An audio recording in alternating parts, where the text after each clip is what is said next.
Hero Raj Tarun Lavanya వ్యవహారం serial episode లా కొనసాగుతూనే ఉంది. నిన్న రాజ్ తరుణ్ పేరెంట్స్ లావణ్యకు మధ్య ఘర్షణ జరిగింది. రాజ్ తరుణ్ పేరెంట్స్ ని ఇంట్లోకి వెళ్లనీయకుండా లావణ్య అడ్డుకోవడంతో కాస్త ఉద్రిక్తత చోటు చేసుకుంది. తనపై రాజ్ తరుణ్ పేరెంట్స్ దాడి చేశారని లావణ్య ఆరోపిస్తోంది. 15 మంది తనపై దాడికి పాల్పడ్డారని నాంపల్లి పిఎస్ లో ఫిర్యాదు చేసింది లావణ్య.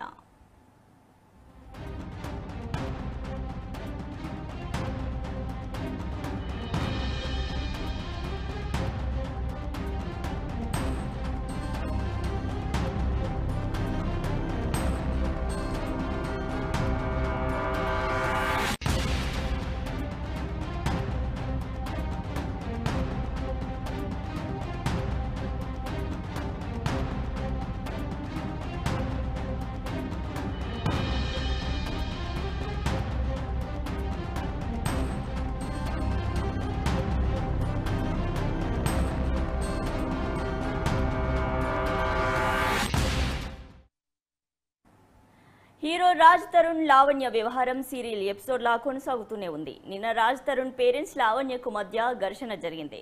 రాజ్ తరుణ్ పేరెంట్స్ ని ఇంట్లోకి వెళ్లనీయకుండా లావణ్య అడ్డుకోవడంతో కాస్త ఉద్రిక్తత జరిగింది. తనపై రాజ్ తరుణ్ పేరెంట్స్ దాడి చేశారని లావణ్య ఆరోపిస్తోంది.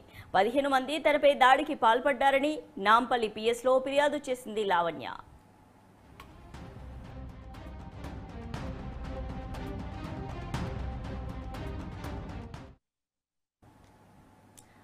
ఇదే అంశానికి సంబంధించి మరిన్ని డీటెయిల్స్ మా ప్రతినిధి క్రాంతి అందిస్తారు. క్రాంతి, చెప్పండి, అసలు లావణ్య పైన నిజంగానే రాజ్ తరుణ్ తల్లిదండ్రులు దాడి చేశారా? 15 మంది తనపై దాడికి పాల్పడ్డారని చెప్పి లావణ్య పిఎస్ లో అయితే కంప్లైంట్ చేయడం జరిగింది. దీనికి సంబంధించి డీటెయిల్స్ ఏంటి? ప్రస్తుతం ఏదైతే మరోసారి వివాదంలో రాజ్ తరుణ్ కావచ్చు, ఇటు లావణ్యకు సంబంధించిన విషయాల్లో మాత్రం నిన్నటి నుంచి చూసుకుంటే మరోసారి మీడియాలో చరిత్ర సృష్టిస్తున్నారు. అయితే గత కొన్ని నెలల నుంచి కూడా వీళ్ళిద్దరి మధ్య విభేదాలు రావడంతో మాత్రం ఒక్కొక్క వీడియోస్ కావచ్చు, ఆడియో రికార్డింగ్స్ కావచ్చు, అంటే రాజ్ తరుణ్ చేసినవి లేదంటే లావణ్య చేసిన తప్పులని ఒకరికొకరుగా మాత్రం మీడియా ముందు ఇటు police station, Narsing police station లో వరుసగా కంప్లైంట్లతో సహా మాత్రం వీళ్ళు మీడియాలో ఒక చరిత్ర సృష్టిస్తున్నారని చెప్పుకోవచ్చు. అయితే నిన్న సాయంత్రం పూట ఇది మన రాజ్ తరుణ్ తల్లి తండ్రులు కావచ్చు, వాళ్ళ కేర్ టేకర్ తో మాత్రం కోకాపేటలోని రాజ్ తరుణ్ ఇంటి నివాసానికి అయితే చేరుకున్నారు. కానీ అక్కడ నివాసంలో ఏదైతే లావణ్య ప్రస్తుతం గతం నుంచే ఉంటుంది, వీళ్ళను నిరాకరించడంతో మాత్రం ఈ రోజు ఉదయం వరకు కూడా కొంత హైడ్రామా నెలకొంది అని కూడా చెప్పుకోవచ్చు.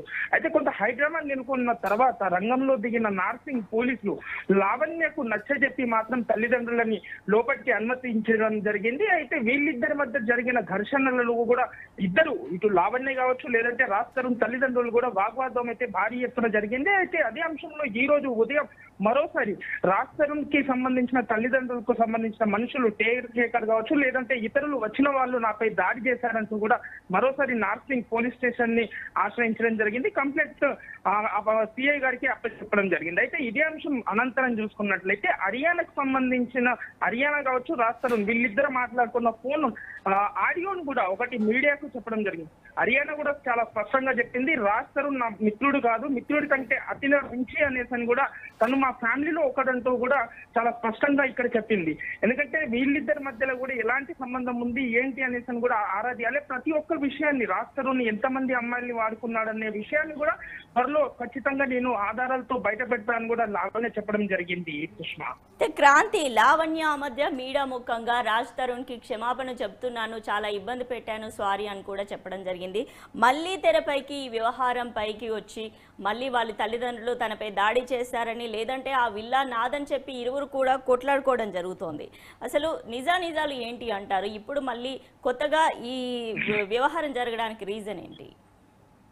రైట్ సుష్మా, ప్రస్తుతం ఇక్కడ చూసుకున్నట్లయితే ఎందుకంటే రాజ్ తరుణ్ కి సంబంధించిన నివాసం ఏదైతే నార్సింగ్ పోలీస్ స్టేషన్ పరిధిలో కోకాపేట ఏరియాలో ఉందో దానికి వీళ్ళు తల్లిదండ్రులతో వెళ్లడంతోనే ఈ ఘర్షణ మరోసారి వివాదంలోకి వచ్చినట్టుగా కూడా మనకి ఇక్కడ స్పష్టంగా కనిపిస్తుంది. అంటే గత కొన్ని రోజుల నుంచి కూడా ప్రశాంతంగా ఉన్న వీళ్ళిద్దరి మధ్య వీళ్ళు ఇంటికి వెళ్లడంతోనే ఈ కారణాలన్నీ వెలుగులోకి రావడం అయితే జరుగుతుంది. ఎందుకంటే ఈ ఇల్లు కూడా రాజ్ తరుణ్ పేరు మీదనే ఉన్నది అని కూడా పోలీసులు చెప్పారు, రాజ్ తరుణ్ తల్లిదండ్రులు కూడా చెప్పారు.